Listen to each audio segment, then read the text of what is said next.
விஜய் என்ன பண்ணாரு, காவேரி வீட்டுக்கு வந்து வந்து பயங்கரமா அமர்க்களம் பண்ணிட்டுருக்காரு. காவேரி வீட்ல வந்து ரொம்ப தொல்ல குடுத்துட்டுருக்காரு. மேட்ச் பாக்ஸ் வேணும். அதே மாரி வந்து எனக்கு தேங்காய் உடைக்க ஏதாவது பொருள் குடுங்க. அதே மாரி வந்து பக்கத்து வீட்ல இருக்கேன். என்னென்ன நீங்க இந்த மாரி நடத்துறீங்க. எனக்கு எதுவுமே தரமாட்டேங்கிறீங்க. அப்படிலாம் சொல்லிட்டு இருக்காரு. அதெல்லாம் பார்த்து சாரதா செமையா டென்ஷன் ஆயிடுறாங்க. மேலும் வந்து காவேரி வந்து குட் மார்னிங் சொல்றது, காவேரிக்கு அதே மாரி வெறுப்பேத்துறது அந்த மாரி வேலைகள்லாம் வந்து நல்லா ஜாலியா பண்ணிட்டுருக்காரு. அவங்க வீட்ல வந்து வலுக்கட்டாயமா போய் பழகி வந்து தொல்ல குடுத்துட்டுருக்காரு நம்ம விஜய். இத பார்த்த காவேரி வந்து, "நீங்க முதல்ல இங்கேருந்து வீட காலி பண்ணிட்டு போங்க. எதுக்காக இப்படிலாம் பண்றீங்க?" அப்படி சொல்லிட்டு செமையா திட்டுறாங்க. விஜய் வந்து, "அதெல்லாம் போக முடியாது. உன்ன நான் எனக்கு பார்த்துக்கிட்டே இருக்கணும் காவேரி. தினமும் உன்ன நான் பார்க்கணும். உன்ன என்னால வந்து பார்க்காம என்னால இருக்கவே முடில. நீ நீ இல்லாம என்னால வாழவும் முடியாது காவேரி." அப்படி சொல்லி சொல்றாரு. அத கேட்டு காவேரி வந்து என்ன பண்றதுன்னு தெரியாம தவிக்கிறாங்க. இந்த சூழ்நிலையில விஜய் என்ன பண்றாரு, சரி காவேரி வீட்ல இருக்கவங்கள எல்லார்கிட்டயுமே நம்ம வந்து பழகணும். பழைய மாரி வந்து பழக்கத்த ஏற்படுத்தணும். அதுக்கு என்ன பண்ணலாம் அப்படின்னு இருக்கும்போது, என்ன பண்றாங்க, நம்ம ம் நர்மதா வந்து வராங்க. அப்ப நர்மதாவ பார்த்துட்டாரு. சின்ன குழந்தையிலேருந்து நம்ம ஆரம்பிக்க வேண்டியது தான் அப்படின்னு சொல்லிட்டு, "நர்மதா இங்க வாயேன்" அப்படின்னு சொல்லிட்டு ரகசியமா கூப்பிடுறாரு. ஐய்யய்யோ! மாமா கூப்பிடுறாரு. எல்லாருமே பார்க்குறாங்களே! இப்ப என்ன பண்றதுன்னு தெரியலையே! அப்படின்னு சொல்லிட்டு நர்மதா யோசிக்கிறாங்க. "நர்மதா ப்ளீஸ் நர்மதா, வா நர்மதா" அப்படின்னு சொல்லிட்டு இப்படி இப்படி சின்னதா கை வச்சு பண்றாரு. உடனே வந்து யோசிக்கிறாங்க. ஐய்யய்யோ! மாமா கூப்பிடுறாரு. இப்ப என்ன பண்றது? அம்மா தெரிஞ்சா திட்டுமே அப்படின்னு சொல்லி சொன்னேன். ப்ளீஸ் நர்மதா அப்படின்னு சொல்லிட்டு கெஞ்சுற மாரி பண்றாரு. உடனே நர்மதா வந்து அக்கம் பக்கம் பார்த்துட்டு வராங்க. என்னம்மாம்மா எதுக்கு கூப்பிட்டீங்க? அப்படின்னோனே, நர்மதா என் மேல உனக்கு கோவமா? அப்படின்னு சொல்லிட்டு கேட்குறாரு. அது வந்து மாமா சொல்லு நர்மதா என் மேல கோவமா உனக்கு? அதெல்லாம் இல்ல மாமா அப்படி சொல்றாரு. சொல்றாங்க. சரி என் மேல கோவம்னு எனக்கு தெரியும். இல்ல மாமா நீங்களும் அக்காவும் பிரிஞ்சுட்டீங்கல்ல. அதுதான் என்னால தான் இப்படி ஆயிடுச்சுன்னு சொல்லிட்டு எனக்கு கஷ்டமா இருக்கும்.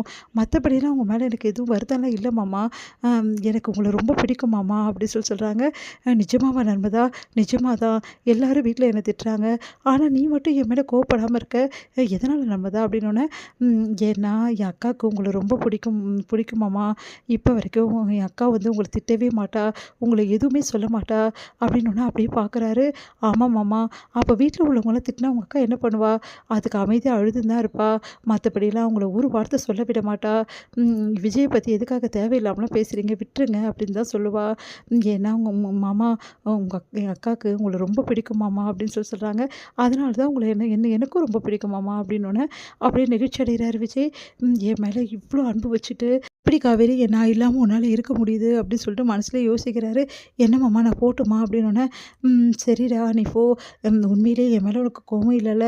இல்ல மாமா அப்படின்றாங்க. சரி உங்க அம்மா யார்கிட்டயும் பேச வேணாம்னு சொல்றாங்கல்ல அத்தை. ஆனா நீ மட்டும் என்கிட்ட பேசுறியே அப்படின்னோனே, என் அம்மாக்கு தெரியாம தானே பேசுறேன் அப்படின்றாங்க.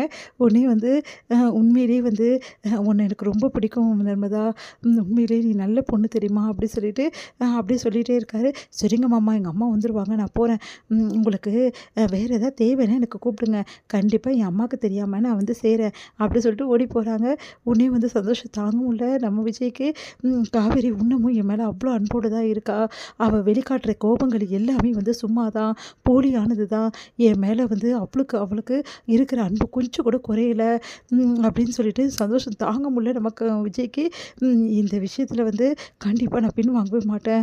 இங்கேருந்து காவேரி வீட்ல இருக்கவங்க எல்லாரோட மனசையும் மாத்தி, கூடிய சீக்கிரமே வந்து கண்டிப்பா நான் வந்து காவேரிய கூட்டிட்டு தான் வீட்டுக்கு போவேன் அப்படின்னு சொல்லிட்டு யோசிக்கிறார் நம்ம விஜய்.